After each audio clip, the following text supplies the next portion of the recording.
Welcome, one and all, sisters, brothers, fathers, mothers, to another one of my special wizard tales.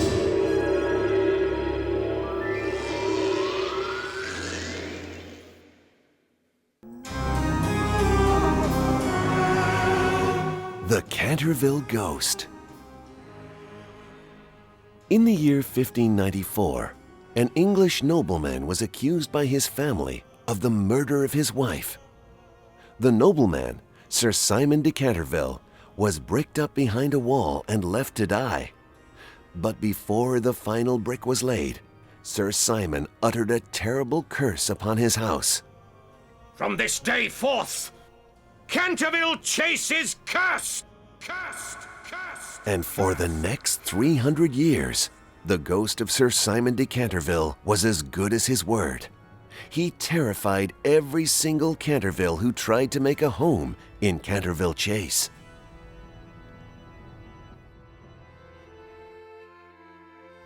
In April 1893, far across the sea in Boston, USA, the Otis family prepared to spend a year in an English house they had just mysteriously inherited, a house called Canterville Chase. Virginia! Arliss! Jamison! Oh, come, children, the carriage will be here any moment. Called Lucretia Otis. Her husband, Hiram B. Otis, thought the whole idea was crazy. This is the most confoundedly ridiculous undertaking this family's ever undertaken. Moving to England, it's insanity. But Lucretia assured him it would be a great adventure. So, along with their 15-year-old daughter Virginia, their twin 7-year-old boys Arliss and Jamison, and of course Washington the dog, they set sail for England and Canterville Chase. After the voyage, they motored through the English countryside in a brand new automobile. Virginia was the first to spot their destination. Look! She cried. Canterville Chase! Yelled Arliss and Jamison. They pulled up in front of Canterville Chase, a large 2-story country house watched over by a gnarled, dead-looking old almond tree. Virginia liked the house, but it gave her a strange feeling. It seemed to her like someone or something was watching them. And Virginia was right.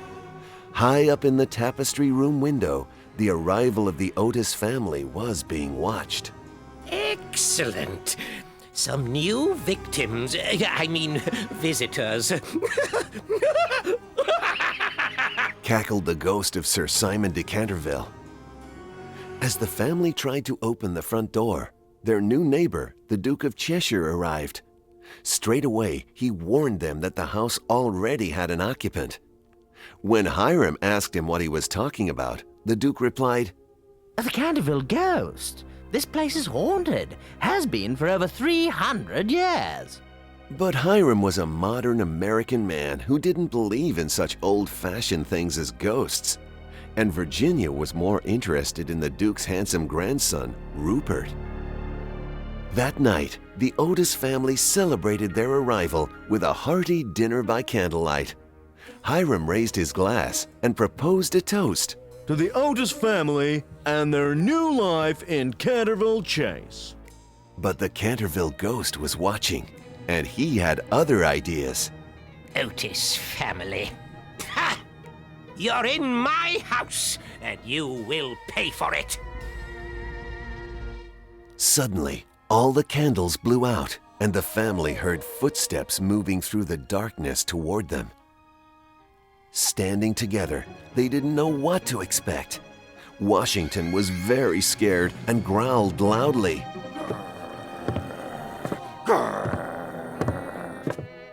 The dining room door slowly swung open, and there, standing before them, was Umney, the Canterville Chase butler. As the relieved family welcomed Umney, Virginia went off to find brave Washington, who seemed to have disappeared. Stumbling about the darkened house, Virginia got a terrible shock when she found a message painted on the wall. The message read, "Leave this place," and it seemed to be written in blood. Virginia was horrified. The rest of the family rushed to find Virginia, and by the time they arrived, Virginia was certain. There is a ghost here, Father. I can sense it, she said. Hiram dismissed this notion as a silly old-fashioned idea, but Umney knew the young girl was right. The Canterville Ghost was real enough, and he would do everything he could to scare the lord of the manor and the Canterville family away from the house. This news seemed to cheer Hiram up. Well, I'm no lord, and we are not Cantervilles. We are the Otis family from Boston, America. And so, reassured, the Otis family went to bed. But all this talk of ghosts had given the young twins Arliss and Jamison a great idea for a trick.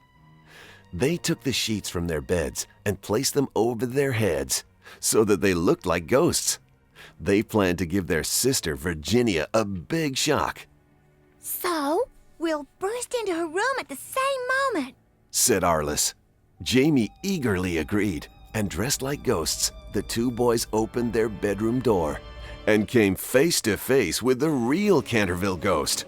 All three of them got the most terrible shock. Ah! But the most shocked was the Canterville Ghost himself. He'd never been scared by anything before, up till now.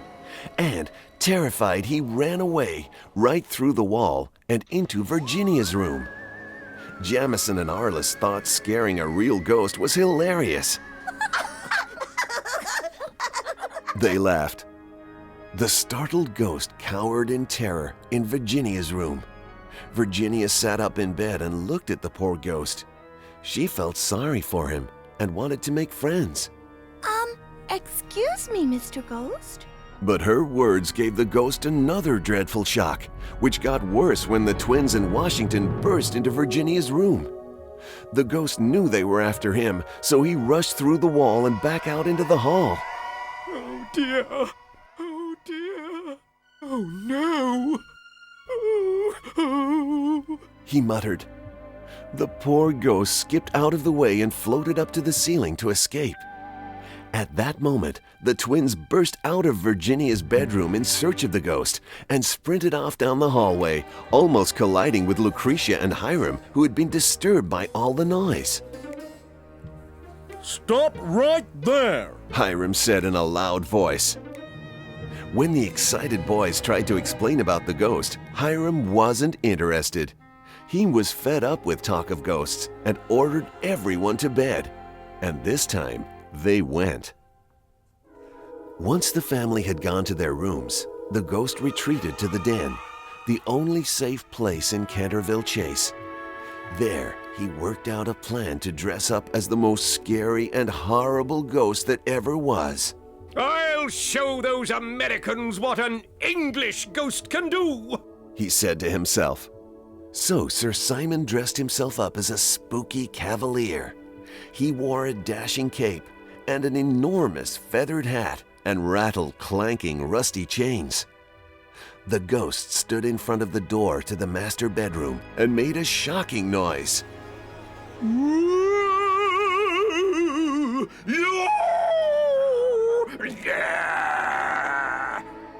Hiram B. Otis opened the door and looked the ghost up and down. He wasn't the least bit scared, and he calmly asked Sir Simon to please be quiet and go away. Then Mr. Otis shut the door and went back to bed. Poor Sir Simon didn't know what to do. For 300 years, he had been the spookiest, the scariest, the most successful ghost in all England, and now he was a total failure. In the weeks that followed the family's arrival, Virginia was strangely drawn to the tapestry room. It was an empty room with beautiful tapestries hanging on the walls, but nothing else. And all the time, the poor ghost's troubles continued. One day, while trying to hide in a suit of armor, he was discovered by Arliss, Jamison, and Washington. They cornered him in the lobby and began teasing him and poking him with swords. Hi-ya! Take that, you ghost! Said Arliss. Sir Simon was absolutely terrified and didn't know what to do. Suddenly, Virginia raced up and grabbed both boys by their collars. Leave him alone, you bullies! She ordered. The ghost squeezed himself out of the armor, and grateful to Virginia, he quickly floated away. The months passed, and poor Sir Simon continued to be the victim of the twins' pranks and ambushes. They tripped him up in the hallway. They scared him in the library. And they never gave the miserable ghost a moment of peace. During this time, Virginia spent many days with handsome Rupert Cheshire, the grandson of their next-door neighbor. The young couple were falling in love, until one day when Rupert arrived with bad news. Oh, I am sorry, sweet Ginny, but we have no future together, except as friends, he said miserably. He explained that his grandfather insisted he find a wife of noble birth. Sad Virginia again visited the tapestry room. As she stared at the tapestry on the wall, a strange thing began to happen. The design on the tapestry appeared to start moving. As Virginia watched, the pattern seemed to form a poem. Amazed, she read it out. When a golden girl can win, prayer from out the lips of sin, when the barren almond bears, and a little girl gives away her tears, then... Oh, I can't read the last line. As Virginia read the poem, the room began to spin, and she felt quite dizzy and confused. Then the poem faded away, and Virginia didn't know what was going on. It was only the ringing of bells which brought her round. The bell was actually the front door bell of Canterville Chase. The Otis family had some visitors.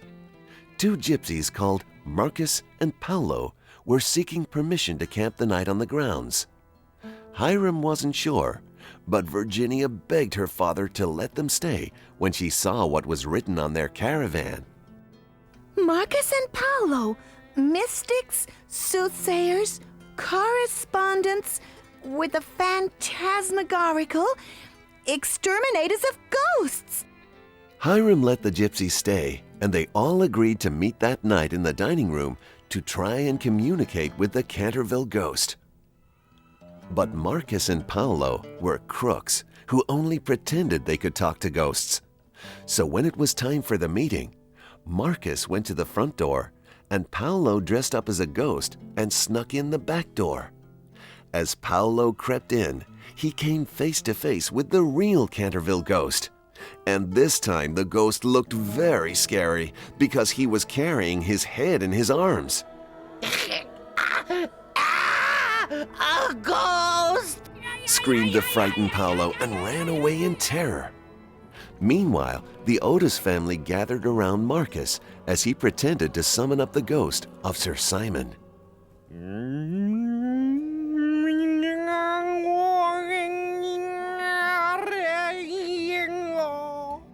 He chanted as he pretended to go into a trance. Suddenly, a ghost appeared in the room. Marcus thought it was Paolo and walked up to him to congratulate him on such a fine ghost costume. But when Marcus got close, he could see that this was no pretend ghost. This was the real thing. Uh-oh! Ah! Marcus screamed in terror as he ran away. The Otis family thought the whole thing was a big joke. They didn't find the headless Sir Simon scary at all. In fact, they laughed at him. All except for Virginia. Please, Sir Simon, don't go. I think I can help you. For the next few months, the Otis family saw no sign of the Canterville Ghost. Scared and defeated, he tried to be quiet to avoid the family. They thought he had left Canterville Chase for good. Even Virginia felt the ghost was gone. Christmas came and went, but there was still no sign. until one day, early in spring, Virginia and Rupert were out riding. Sad Virginia was saying goodbye to Rupert because the Otis family were soon to leave England. And then a strange thing happened. The sky went dark, and Virginia heard a mysterious voice whispering the tapestry poem. When a golden girl can win prayer from out the lips of sin, when the barren almond bears, and a little girl gives away her tears. Virginia knew this meant the ghost was back, and so she spurred her horse back to the house and raced up to the tapestry room. Sure enough, when she closed the door behind her, Sir Simon appeared. He sat down and told Virginia the whole story of his crime, the curse he made, and how he was now trapped in Canterville Chase. Today is the anniversary of my death. That is why the heavens are so tormented. I've been a prisoner here for 300 years, Virginia. In cursing the Canterville family, I cursed myself also. The ghost said sadly. Virginia wanted to help Sir Simon, so she told him about the poem. The ghost dismissed the old poem as nothing, but Virginia knew better. She recited it to the ghost, and the two of them listened closely to the words. When a golden girl can win prayer from out the lips of sin, when the barren almond bears, and a little girl gives away her tears. Look, the last lines! And suddenly, there before them appeared the last lines. Then shall all the house be still, and peace come to Canterville. Finally, the ghost understood what the poem meant. Virginia was the little girl who gave up her tears, and he was the sinner who should pray for forgiveness for his long-ago crime. Before Virginia's eyes, the ghost began to disappear and drift out the open window. Virginia didn't know what was going on, but the ghost did. He knew he was being granted his release. As he turned into a beautiful mist, Sir Simon uttered his last words to Virginia. Virginia! Thank you! Thank you! Virginia looked out the tapestry room window and saw the mist that was Sir Simon gently enfolding the gnarled, dead old almond tree in the garden. As Sir Simon's spirit entered the tree, it suddenly burst into leaves and blossom. Virginia remembered the line from the poem. When the barren almond bears. At that moment, the rest of the Otis family crashed into the tapestry room. They wanted to know what was going on, so Virginia told them the ghost's story. She finished by telling them the ghost was now at peace, and so too was Canterville Chase. However, her father was still puzzled as to why the ghost haunted them. I still don't understand it. We are not Cantervilles. Just then, Virginia's mother, Lucretia, noticed something on the chair where the ghost had been sitting. It was a book, a beautifully bound history of the Canterville family. Lucretia examined the book and discovered the most remarkable thing. Years before, one of the Cantervilles had fled the haunted house and sailed to America, where he changed his name to Otis. Charles Otis. Charlie Otis was my grandfather, cried the amazed Hiram. The Otis family were Cantervilles after all. With the house now at peace and the realization that Canterville Chase truly was their home, the family stayed on for another 50 years. And so the Otis family from America became the Cantervilles of England. During that time, Virginia Otis married Rupert and became the Duchess of Cheshire and the ghost of Sir Simon DeCanterville remained at peace forever.